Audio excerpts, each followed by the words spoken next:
On March 13th, 2019, wide receiver Odell Beckham Jr. was traded to the Cleveland Browns. This trade was supposed to help build a truly elite offense for the up-and-coming Cleveland Browns. Now, fast forward like 2 years and 7 months later, the Browns are planning to release the three-time Pro Bowl wide receiver. So, what exactly happened? What went wrong here? That is exactly what I'm going to talk about in this video. But quickly, before we get into the video, as always, make sure to leave a like, share and subscribe to the channel. I appreciate any support you're willing to give.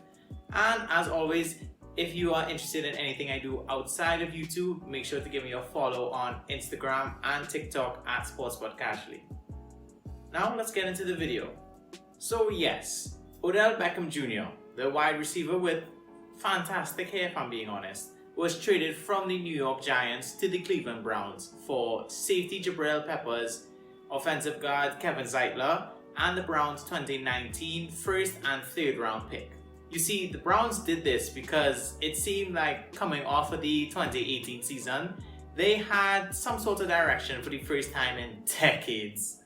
They finished their 2018 campaign with a record of 7-8-1, their best record since their 2007 season. Not to mention, they absolutely killed the 2018 draft, picking up Baker Mayfield first overall, their first good quarterback it seems since Brian Sipe had that 1 year in 1980 when he won the MVP. They also picked up two studs in cornerback Denzel Ward and running back Nick Chubb. And they also picked up wide receiver Antonio Callaway in the draft as well. But we don't really talk about Callaway anymore. The reason the Giants did this move is because Beckham wanted a new contract and negotiations weren't really going anywhere. And also, quite frankly, they were really sick of his shit. You see, in his short career so far, Beckham gained a reputation for being a bit of a diva. And when I say a bit of a diva, I mean he was a huge diva. The Giants wanted to keep this supremely talented wide receiver, but they just couldn't handle all of his antics and headaches that came not only on the field but off the field. So they flipped him and got some assets out of it. Can't complain there. So the Browns bought in OBJ to not only pair him up with this insanely talented young core that they have, but to team him up with his former LSU teammate and IRL best friend, wide receiver Jarvis Landry. So heading into the 2019 season, the Browns' goal was clear: make the playoffs for the first time since their 2002 season. But after a truly horrible head coaching hire, the Browns regressed to 6-10 in 2019. But they did manage to steer the ship back on course in the 2020 season after a head coaching hiring of Kevin Stefanski and a general manager hiring of Andrew Berry. The Browns ended up going 11-5 that season, breaking their 18-year playoff drought. And in the wildcard round of the playoffs, they spanked their division rivals, the Pittsburgh Steelers, giving them their first playoff victory since the 1994 season. But now you might be thinking, they traded for OBJ and just 2 years after they made the playoffs and got a playoff victory. So how is this trade bad? Why is he being released all of a sudden? And to answer that, we need to take a deeper look into his 2.5 years in Cleveland. If you want to look at it from just a numbers point of view, then you could kind of see. In 2020, he only played 7 games, and in 2019, he had his worst season of all time, not counting the 2 he played less than 10 games in, obviously. That 2019 season was very weird. Just looking at the games, you could tell that Baker was kind of forcing the ball to OBJ. They didn't develop much of a chemistry throughout the season, and yes, OBJ still finished with a 1,000-yard season, but watching the games, you just could tell something was off. This did not look like Baker Mayfield from the 2018 season, where he finished second in Offensive Rookie of the Year. He looked more comfortable spreading the ball around to different receivers, targeting, and making sure everybody gets fed, instead of just forcing the envelope to one guy. And we really saw that in Week 7 versus the Bengals in the 2020 season. Baker threw a bad pass to OBJ, which got intercepted. Odell tried to make the tackle, ended up getting injured, and that was their second play of the game. So Odell was done for that game, was done for the season, and in that game, Baker ended up throwing 5 touchdowns and a come-from-behind victory. Going through his reads, going through his progressions, making sure everybody eats on offense. You know, it was as clear as day. And it wasn't only for that game. It was for the rest of that season. Baker Mayfield just looked like a completely different and better quarterback when he's distributing to a host of different receivers. I mean, men lie, women lie, numbers don't lie. And looking back on this trade, it just sucks that, Baker and Odell were never able to get on the same page and build that chemistry with each other. Because it just seemed on paper it was a match made in heaven. You pair this generationally talented wide receiver with this young, cocky, chip on his shoulder quarterback. It just seems, we have something here, but you just don't. And it's a bummer because the NFL is all about quarterback to wide receiver duos. You have your Montana and Rice, you have your Manning and Harrison. A more recent example, you have your Rodgers and Adams. These duos are what makes offenses, and they just seem to be on the same page and know what each other is thinking before it even happens. And this didn't happen for the Cleveland Browns, and it's a damn shame.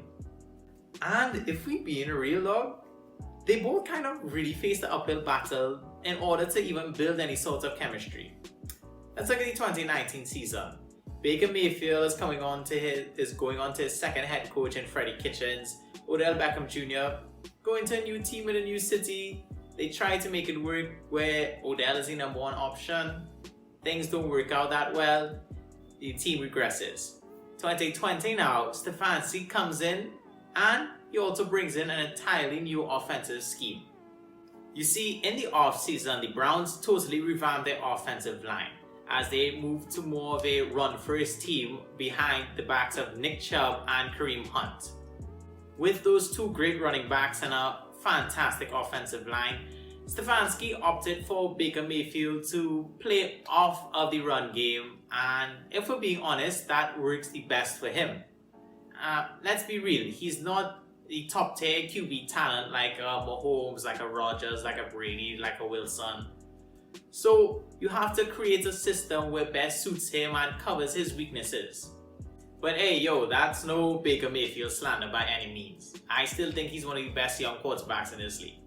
So, after 2 seasons, 23 games, the situation between Odell and Baker has not really developed in any positive way. And that only got worse in the 2021 season. So coming into the 2021 season, OBJ missed the first 2 games, and ever since week 2, Baker Mayfield has been playing with a very hurt shoulder. So you could kind of tell there was no chance for this situation to get any better. In the 5 games that Baker and OBJ were both healthy this season, Baker only targeted the 3-time Pro Bowler 28 times on 243 offensive snaps. And so the snowball begins to roll.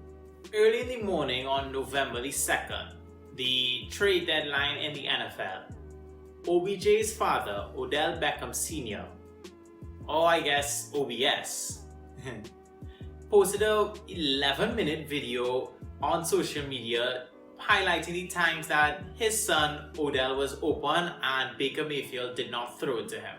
Dog, even LeBron James tweeted that he wanted to get OBJ out of Cleveland, and he got free OBJ trending on Twitter, which was very weird. Like, LeBron, you know you can't be the GM in any other sports besides basketball, right?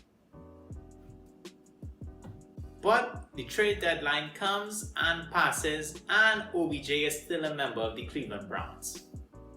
That was until, however, November the 5th, where the Browns announced that they officially plan to release Odell Beckham Jr. onto waivers on his 29th birthday. What a great present, am I right? They reworked his contract, making him hit waivers on Monday the 8th of November, and teams with enough cap space can claim him starting on Tuesday the 9th of November. Thus ends the frankly strange and disappointing 2.5 years OBJ spent in Cleveland. A trade that looks so fantastic on paper, but just never materialized in the way that everybody thought it would. And guys, if I'm being honest with y'all, I really can't blame any one person here or point a finger and say this person deserves the blame. It was frankly a weird situation that was ruined by injuries and circumstances, if anything else. I do hope that OBJ goes somewhere else and becomes amazing again. You know, I don't think he was the problem in Cleveland, and I don't even think he quit on the Browns or anything like that. I don't think Baker Mayfield hates the man in any way and refused to throw it to him. It actually tells a great life lesson, you know, because you can't force a puzzle piece to fit if that's just not its place. And yeah, I know I'm using a G-Eazy lyric to get my point across, but it suits the situation well, and I'm sticking with it. Now guys, thank you all for watching. That is the end of this video. Tell me what you thought about this whole Odell and Cleveland situation and who you think was at fault or what you think they should have done to make things better. And since you're already there, why don't you tell me who you think would claim OBJ off the waiver wire? Guys, thanks again for watching this video. I'll see you guys next time. Later.